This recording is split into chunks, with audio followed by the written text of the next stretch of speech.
Wale karibu wageni. Watu wana celebrate sana. Wale wa celebrate nao.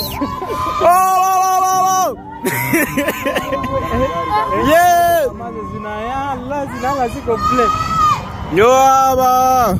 Shebale.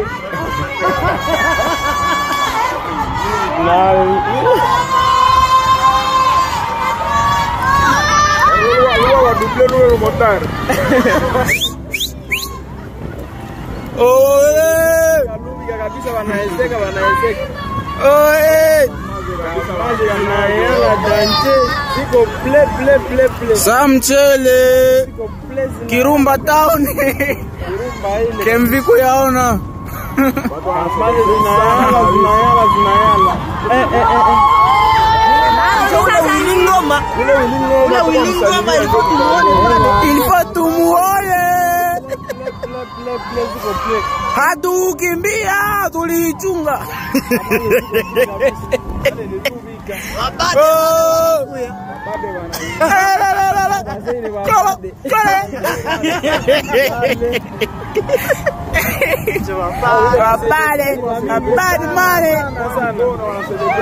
Abale nake wanaingia na mchele niturwa bilanga.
mpaka kutoka ile barida kwa Limbongo. Sasa wataenda sio wanakimbia wale kama na kubebana na wale watu.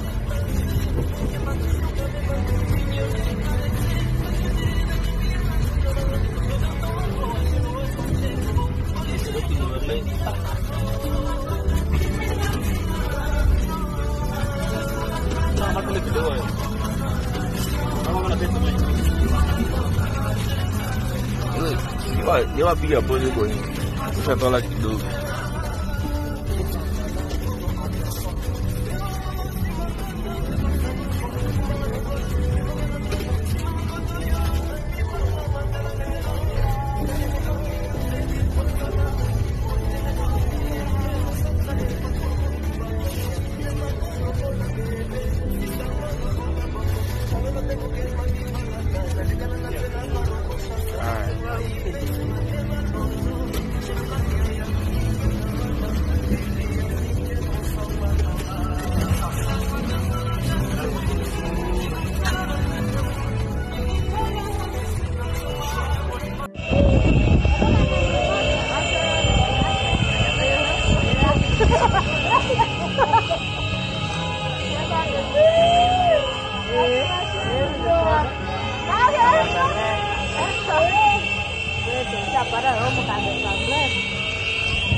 Hapa ni kasitu, hapo kufasi ingine hapo hivi.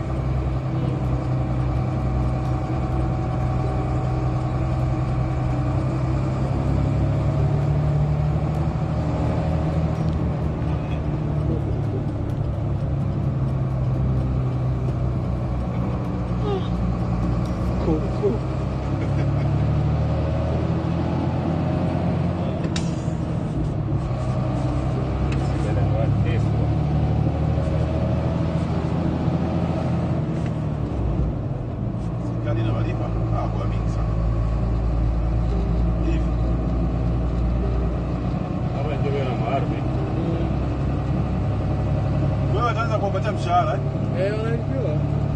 Lakini hela ndogo kwa mwezi tazikana dola 100 tu. Hamna. Nani wanajeshi? Hawa. Nani wanajeshi? Wana mama jeshi wa mapapa hivi.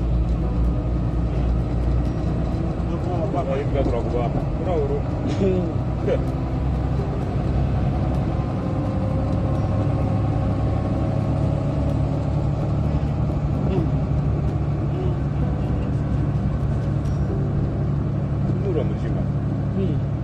Unafanya mazoezi? Hamna. Sio huko naenda kufanya nini?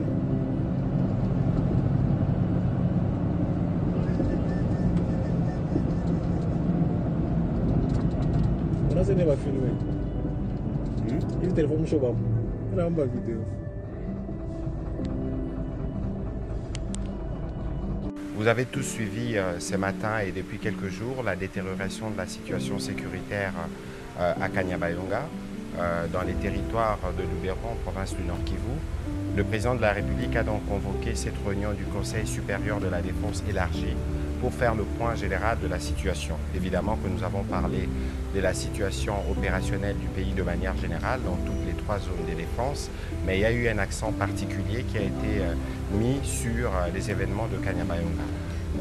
Après près de 3 heures de discussions et un tour d'horizon avec les différentes autorités militaires, des perspectives et des mesures ont été proposées au président de la République pour que les forces armées de la République démocratique du Congo puissent très rapidement remettre de l'ordre dans cette partie du pays et reprendre certaines autres localités qui ont été occupées par les forces rwandaises, parce que c'est d'elles qu'il s'agit.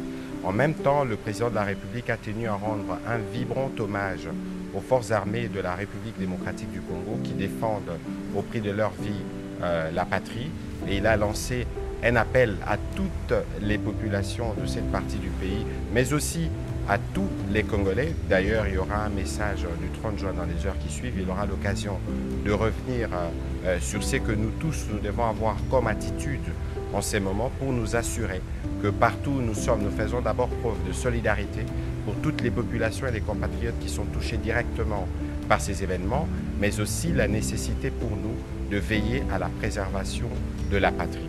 Il est donc important que dans ces contextes, que les Congolais se méfient de tout ce qu'ils lisent sur les réseaux sociaux pour ne pas prêter les flancs au jeu de l'ennemi, parce que vous savez que c'est aussi sur ce terrain que les jeux se jouent, pour démobiliser les Congolais, mais aussi pour toucher le moral de nos vaillants soldats qui sont engagés sur le front. Donc ici, nous réitérons l'appel du président de la République à continuer à faire confiance aux forces armées de la République démocratique du Congo, pour lesquelles le gouvernement de la République, mais ainsi que lui-même, mettront tout à disposition pour que l'ordre puisse être rétabli et très rapidement.